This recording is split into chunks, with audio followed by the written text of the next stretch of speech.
Hey guys, so with Ableton 9 on the cusp of being released, we don't know the exact date, but we definitely know a lot of the new features, and if you're like me, you're probably pretty excited about it. And with that, with all these new features, we also have features that we had been hoping for or certain ideas that we thought would improve Ableton.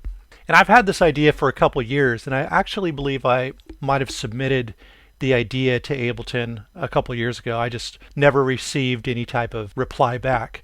So I'm kind of considering this to be like an open letter, a public open letter to Ableton to give them an idea that I think would make Ableton much more competitive in the DJ department, more competitive than it already is. Being a DJ that has had to play a lot of smaller clubs and bars and things like that, one of the disadvantages to Ableton in comparison to Traktor or Serato is that in a smaller club environment, it's much more often that you need to switch up the genre and the vibe than in a bigger club where you're able to kind of stick on one genre. The tempo variations are very minute. So, if you're going from, let's say, 120 to 128 in BPM, you can kind of gradually build the tempo through the night. Whereas if you're playing a lot of smaller bars and things like that, a lot of times it's necessary to go from 80s music to hip hop to house music and do these little mini sets. And when you need to do a drastic change in tempo, that's where Ableton becomes really difficult, because you've got one track that's going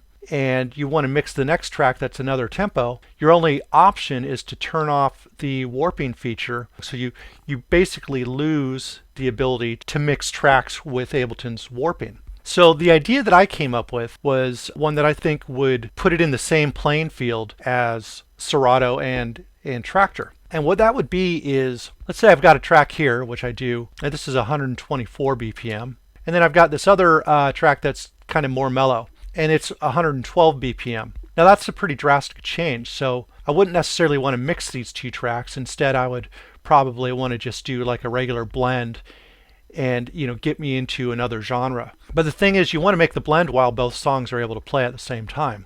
Or you need to figure out some way to change the tempo by 12 BPM, which is going to sound not very natural. So the idea that I came up with, I think, would solve this problem.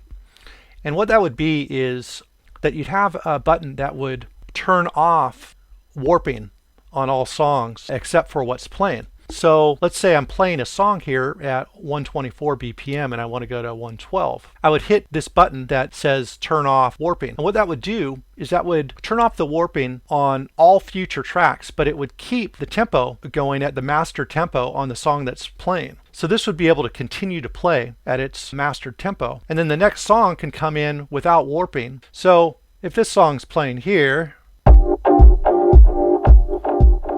and this could just kind of be mixed out, and this next track can kind of just come in at a different tempo. And that can happen because I've turned the warping off, so this plays at its normal speed. Now the next thing is, once this song is done, this song's mixed out, you turn that off, and now you've got this song that is unwarped, but it actually is a warped song. So what would happen is when you turn back on this button, boom, the warping goes back on with this track, but the tempo doesn't change. What happens is that the tempo conforms to the new speed. And now every song that you mix will be in this kind of BPM group. So this way you can mix from 130 BPM set or mini sets to an 84 BPM hip hop set or whatever without missing a beat. And this is something that's really easy to do in Traktor, because you can decide whether you actually want to mix or whether, like BPM mix, or whether you just want to kind of move the next song in and then mix from there. With this one simple button, you'd be able to turn off your warping so that this song isn't changed. So this song, let's say it's playing at 124, this would continue playing at its BPM, but this next song would just come in as if it were unwarped. So it's going to play at its original tempo. And then once this is mixed out, you just hit the warping back on, and now the warping on all tracks that you play in the future will now be warped again, and it will conform immediately to the tempo of the track that's playing. That's my idea. I think for me that would open up a whole world for playing like smaller multi-genre clubs and things like that. it would take away my need to even use another program outside of Ableton. So anyway, this is my open letter to Ableton. I hope someone is able to check it out. Feel free to comment on this video, and if you're into the idea, feel free to share it on forums or share it with Ableton, and let's see if we can get something like this made.